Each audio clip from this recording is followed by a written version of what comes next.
Millionaire businessman, shocked to see factory worker, identical to missing daughter. The morning began like so many others for Alcides Moura.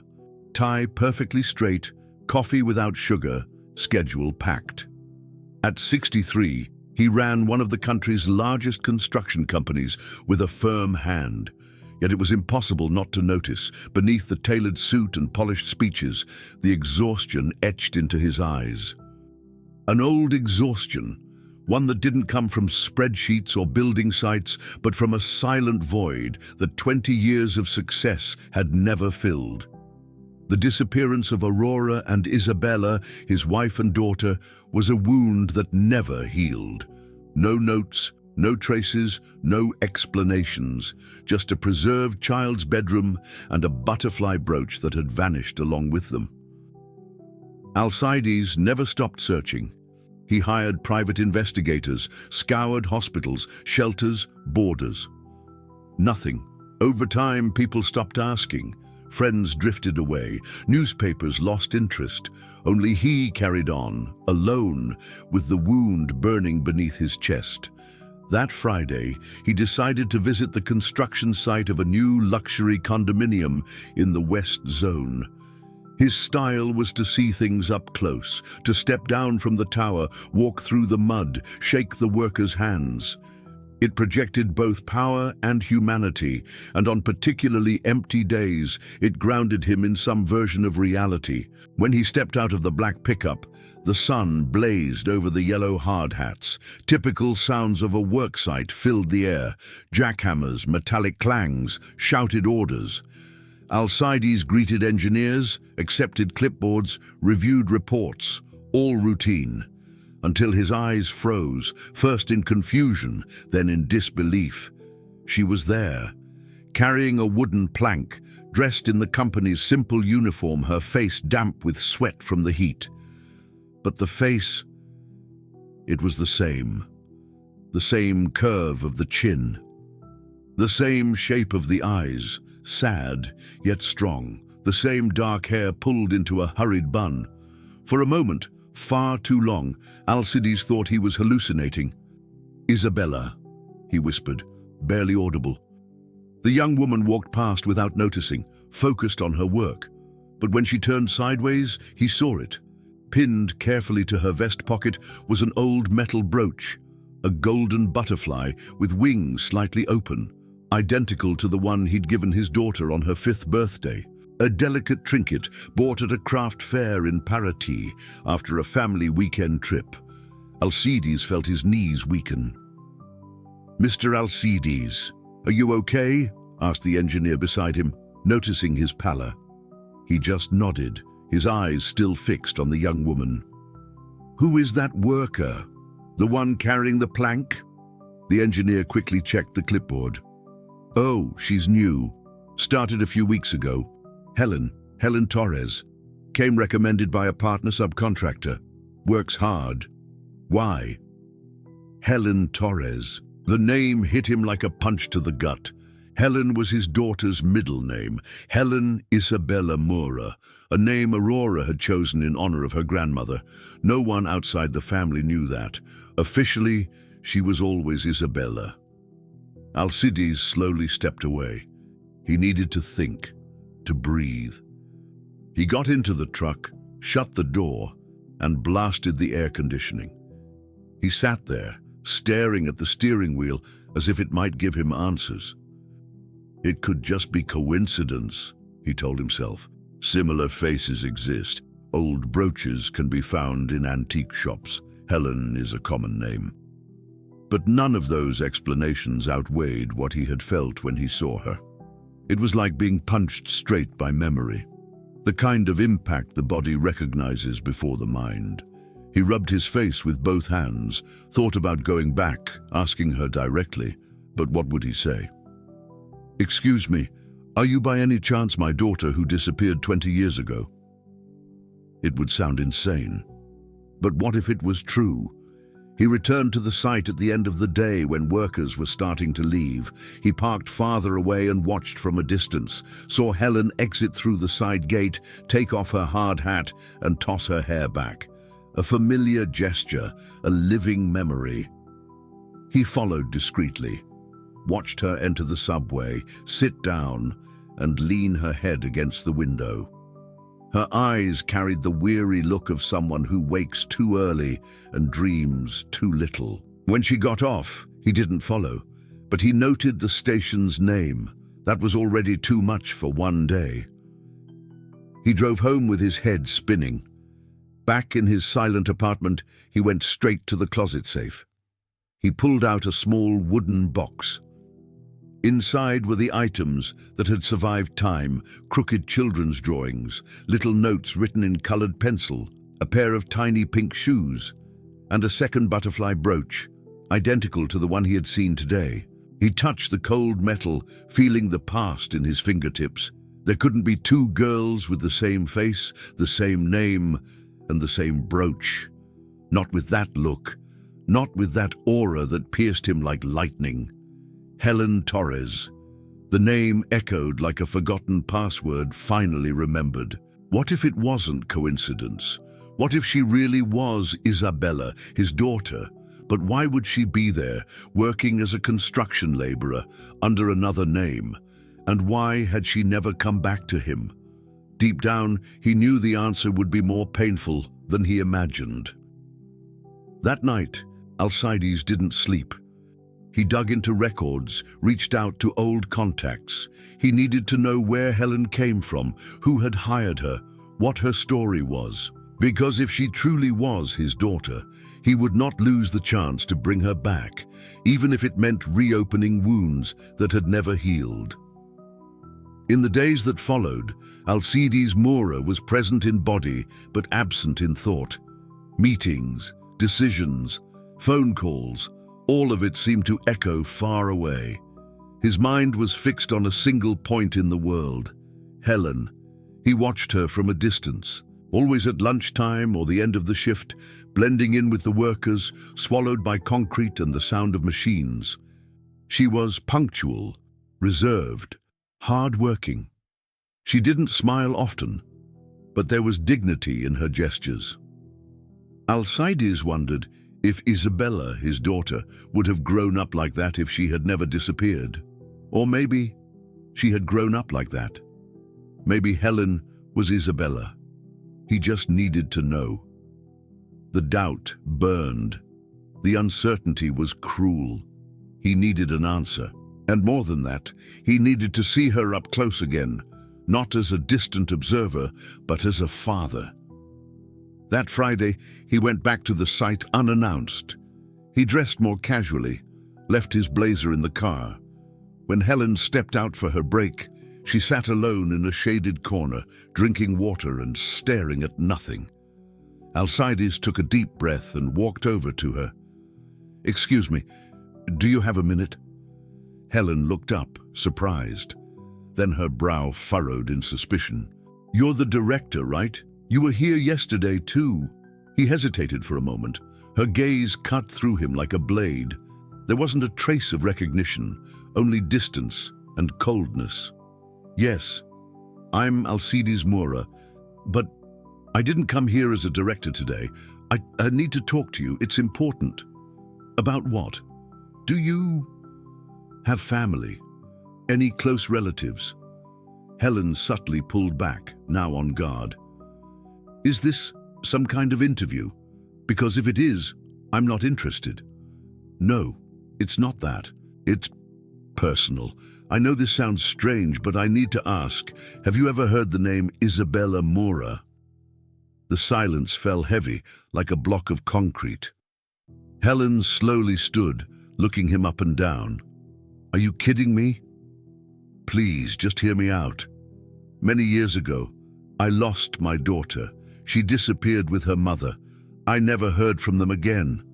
And you look just like her, even the brooch." Her hand instinctively went to her pocket, covering the object. "This was my mother's." "Aurora?" Helen stepped back. "How do you know her name?" Alcides felt his heart race. This was real.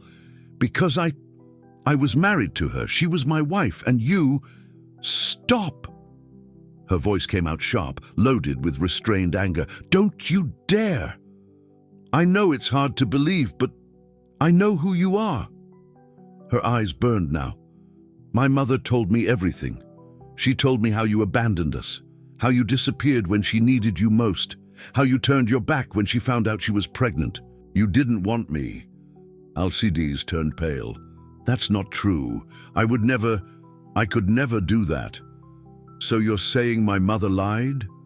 The blow was brutal. He had no answer. The world spun around his pain. "She raised me alone, worked herself to the bone just to give me a halfway decent life. We never had much, but she gave me love. And you know what else she gave me? A different name, so you'd never find me, because according to her, you never wanted to." "Helen, listen. Don't call me that. Don't talk to me like you know me." She turned her back and walked away, her steps hard, without a glance behind. Alcides stood there, in the middle of the construction site, feeling dust and pain mingle inside him. The encounter he had waited 2 decades for had become a crater of bitterness. He returned to his car in silence. His fingers trembled. Her words still echoed, "You never wanted me." It was a lie, but a lie told for years can harden into an impenetrable truth. That night, locked in his office, Alcides did what he always did in moments of despair. He investigated. He searched the name Helen Torres in private databases. He found documents, employment history, addresses where she had lived. Everything led to one person, a woman named Aurora Torres, who had died 3 years earlier from an aggressive cancer. Alcides' heart shattered all over again. He found hospital records. Aurora had died alone, treated at a public hospital in the suburbs. Helen was listed as her only daughter and legal guardian. It all fit. The timeline, the name, the appearance, the brooch. She was his daughter, and she hated him. In the middle of the night, Alcides found himself staring at an old black and white photograph. In it, Aurora smiled, young, sitting on a park bench, holding Isabella in her lap. The child held a metal butterfly in her hands and smiled at the camera. Alcides ran his fingers over his daughter's face. Now she was Helen. But she was still his little girl. He closed his eyes, swallowing the knot in his throat. What else had Aurora hidden? Why did she run? What had really happened between them? It was time to find out. And above all, it was time to prove to Helen that the story she'd been told wasn't the whole truth. He wouldn't let a lie define who he was, and even less the father he could still be. The brooch weighed in Helen's pocket like a piece of lead. Since the day Alcides had approached her at the construction site, she hadn't had a single peaceful night's sleep. Every time she closed her eyes, his face came back with force. The trembling voice, the watery eyes, the name she had learned to hate being spoken with tenderness. She wanted to hate him. She needed to hate him. It was what she had always believed, but now there were cracks. Helen gripped the key to the wooden door as if it were a stick of dynamite. Her grandmother Consuelo's house sat at the top of a damp, silent hill, surrounded by dried plants and forgotten memories. The woman who welcomed her was more stooped now, her hair thinner, her eyes dimmer. But she was still strong. She carried that kind of quiet rigidity that time cannot break. "You're late," Consuelo said, opening the door. "I thought you weren't coming anymore." Helen walked in without answering. The smell of the place was the same as always, old wood, chamomile tea, and solitude. "I need to ask you something," Helen said, sitting in the deep armchair in the living room. "And I don't want half-truths." Consuelo settled into the chair opposite her, already anticipating what was coming. "It's about him, isn't it?" Helen nodded, her eyes fixed. "Alcides Mura. He came to me, said he's my father." The silence lasted longer than it should have. Consuelo looked at her granddaughter, then at the floor. When she spoke, her voice was low, lacking its usual firmness. "I knew this day would come." "So it's true?" Helen leaned forward, feeling her stomach sink. He is my father. Yes. The word fell like a sentence. Helen drew a deep breath, feeling old anger mixed with new confusion. But my mother, she always told me he abandoned us, that he disappeared when he found out she was pregnant, that we ran away because he rejected us. Consuelo pressed her fingers together, as if crushing the past in her hands. Your mother lied, but not out of malice. What do you mean? It was more out of pride and pain. When she got pregnant, Alcides was different, distant. Too much work, too much pressure. His mother, your paternal grandmother, treated Aurora like an intruder, humiliated her, criticized her, controlled her, and Alcides didn't see it, or pretended not to. Helen absorbed each word like fragments of a mirror that for the first time showed a new reflection. Your mother felt alone, abandoned, and she was afraid. Afraid to raise you in that environment. So she ran. She invented a version where he was the villain, because admitting she left out of pride would have been worse. And she raised you with that story because she thought she was protecting you. Helen lowered her head. She felt the ground shift beneath her feet. But why did he never look for us? He did, Helen, for years. He even came here. He cried in front of me. I was harsh with him, told him if he cared he had to prove it. And he did.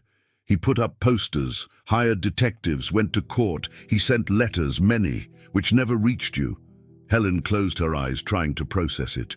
You knew all of this, and you never told me? Because your mother asked me not to, and because I myself thought maybe it was better that way. You were happy, in a way. You had stability. I didn't want to confuse you. Helen suddenly stood, her face hot, her breathing short. You took away my right to know the truth. Consuelo nodded silently. Yes, and maybe we were wrong. The young woman walked to the window, leaning against the sill. Outside, the afternoon darkened slowly, as if the sky itself hesitated to move forward. Later, when Helen got home, she found a white envelope under the door. No sender, just her name, handwritten. Inside were dozens of papers. Copies of police reports, receipts from private investigators, black and white photos of old posters with her and her mother's faces. And, at the bottom, a small bundle of letters. For Isabella, said the first.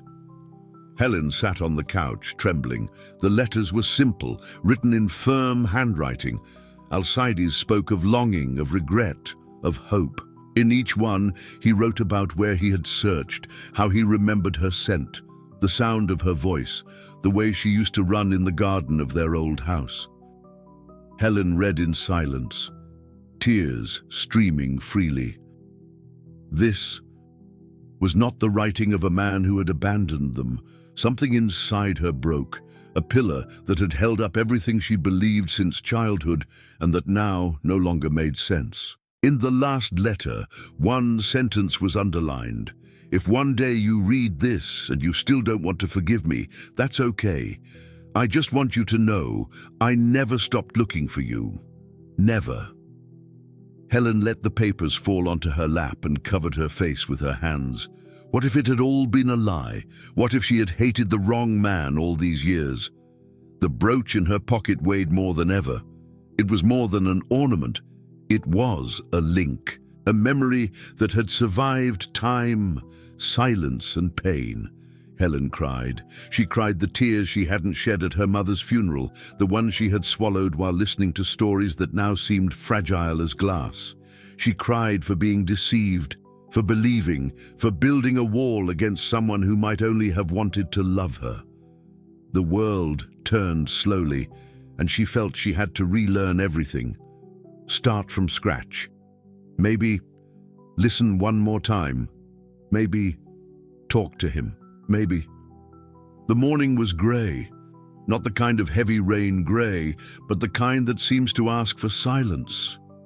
Helen walked slowly, measured steps, heart restless.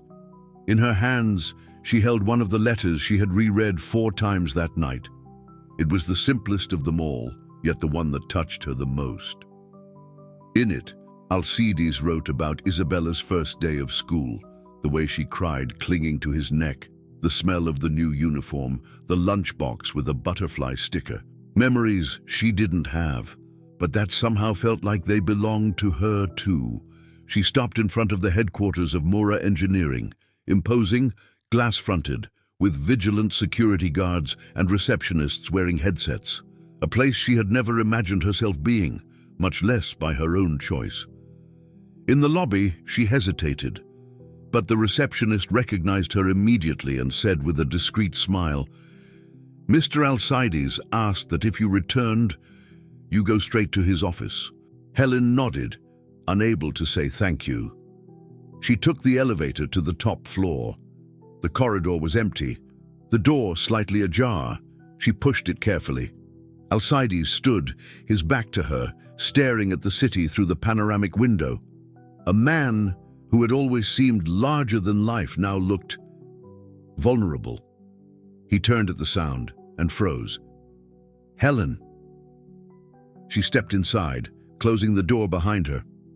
For a moment, she said nothing. She just looked at him. He seemed older than the last time they met. Or maybe she was simply seeing him with different eyes. "I read your letters," she finally said. Her voice came out low but firm. Alcides remained still, not knowing what to do with his hands. I didn't know if you would come. I didn't expect it. I mean, I hoped, but my grandmother told me everything. About my mother, about the escape, about what was said and what was hidden. The silence between them was heavy with untold stories. "I didn't come here to forgive everything at once," she said, looking straight at him. "There's still an abyss between us. But now I know that abyss wasn't carved by you alone." Alcides swallowed hard. "You have every right to feel what you feel. I made many mistakes. I let your mother feel alone. I wasn't present enough, but never did I stop searching for you. I loved you from the first second, and still do." She pulled the brooch from her pocket and placed it on the glass desk. "Do you remember this?" He picked it up carefully, as if it were made of glass. "I do. I bought it on that trip. Parity. You thought it was a fairy." Helen smiled for the first time, a shy, almost sorrowful smile. "I didn't even know I remembered that. But after I read your letter, an image came back, me running on the sand, my mother yelling for me to come back, and you laughing behind her." Alcides stepped closer, hesitant. "I kept everything that was yours, everything I could, but nothing mattered more than this chance to see you again." Helen took a deep breath, closed her eyes for a second. "I hated you my whole life for something you didn't do, and that's hard to swallow, but I don't want to carry it forever." She stepped closer, her eyes brimming. "I don't want to be Helen with walls anymore. I want to discover who I really am, and maybe that starts with the truth between us." Alcides held out his hand.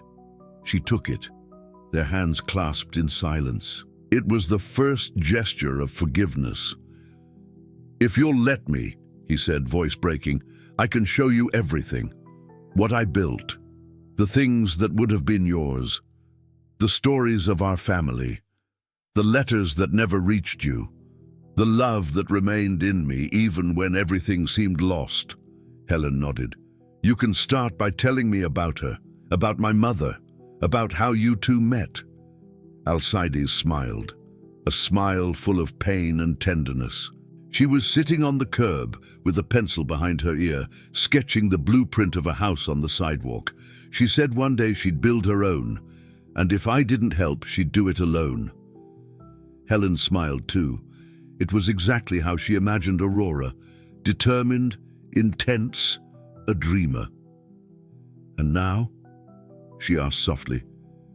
"What do we do?" Alcides held the brooch and placed it back in his daughter's hand. "We start over, slowly, with truth, with everything that was denied to us for so long. By late afternoon, the two walked side by side through a discreet cemetery far from the city. They stopped in front of a simple headstone, Aurora Torres Moura. Where there is love, there will be home. Helen knelt slowly. She took the brooch from her pocket and placed it on the cold stone. She remained silent, watching the metal reflect the grey sky. "I forgive you, Mom," she whispered. "But now, I need to fly." Beside her, Alcides placed a white flower.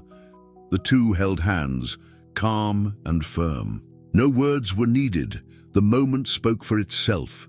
When they walked away from the grave, it was as if the weight on both their shoulders had lessened. There was still a long road ahead, but now walking didn't hurt as much. "Papa," Helen said for the first time. The word came out shy, like someone testing a new sound.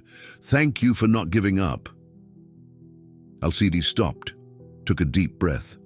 "Thank you for giving me another chance." They walked on together, beneath a sky that now broke open with streaks of light between the clouds, and between their interlaced hands, a metal butterfly accompanied them, memory of a lost past, symbol of a present reclaimed. If you had just one chance to forgive, would you take it? Answer here in the comments. It only takes a sentence, but it can be powerful. And if this story resonated with you, leave a like and subscribe. That way, you help keep alive the stories that need to be told.